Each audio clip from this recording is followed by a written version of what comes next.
मंडळी, या वर्षीचं लक्ष्मीपूजन हे 8 नोव्हेंबरला आहे. मी आत्ताच का बोलतो याचं कारण स्पष्ट करतो. 1 ऑगस्टपासून ते 8 नोव्हेंबरपर्यंत जर का तुम्ही दिवस मोजले तर ते 100 दिवस होतील आणि या 100 दिवसामध्ये एक तुम्ही छोटंसं अनुष्ठान, छोटीशी साधना तुम्ही नक्की करायची आहे.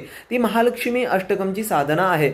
आता तुमची काम्य इच्छा असेल, म्हणजे काय तुम्हाला लोनचा वगैरे प्रॉब्लेम असेल किंवा घरात दरिद्रता असेल, काही पैसे टिकत नसेल असं असेल, किंवा तुम्हाला विद्या हवी आहे, मुक्ती हवी आहे, बुद्धी हवी आहे, असं काहीतरी हवं आहे, किंवा निष्काम भावानी करताय तरी चालेल, अशी एक छोटीशी सुंदरशी साधना तुम्हाला 100 दिवस ही करायची आहे.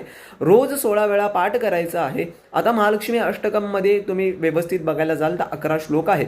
त्याच्यामधले जे 8 श्लोक आहे, श्वेतांबरेंद्र देवी नानारत्न विभूषिते जगस्थिते जगन्माता महालक्ष्मी नमस्तुते, इथपर्यंत 16चे जे काही 16चे 16 म्हणजे 15चे 15 पाठ असतील ते तिथपर्यंत करायचे आणि त्याच्यानंतर जो 16वा पाठ असेल तो पूर्ण पाठ फलश्रुती सहित करायचा. त्याच्यानंतरची पुढची फलश्रुती आहे. त्यामुळे आता एकाच टायमाला हे करायचं, एकाच टायमाला म्हणजे अमुक अमुक टायमालाच तुम्ही आसन लावून बसणार आणि आसन ते व्यवस्थित शुद्ध असावं, तुमचे कपडे शुद्ध असावे, तुमचे विचार शुद्ध असावे, अन्न शुद्ध असावं, कांदा लसूण इत्यादी खाऊ नये या कालावधीमध्ये.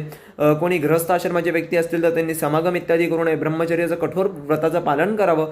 या व्यतिरिक्त स्त्री असतील तर पुरुषांकडे घाणेरड्या दृष्टिकोनाने बघायचं नाही, पुरुष असतील तर स्त्रीकडे घाणेरड्या दृष्टिकोनाने बघायचं नाही. याही व्यतिरिक्त जर का वेळेचा निक्षेप झाला, तुम्ही ज्या अमुक अमुक समजा 7 ते 8च्या मध्ये तुम्ही 1 तासाच्या मध्ये बसताय आणि तुमचं असं झालं की अचानक काही गडबडीमुळे तुम्हाला नाही वेळेमध्ये बसता आलं, तरी सुद्धा क्रियेचा निक्षेप नाही झाला पाहिजे. तुम्ही जेवले नाही तरी चालेल, पण आधी म्हटल्याशिवाय बसायचं नाही, असं तुम्हाला पूर्णपणे निश्चय करूनच बसायचं.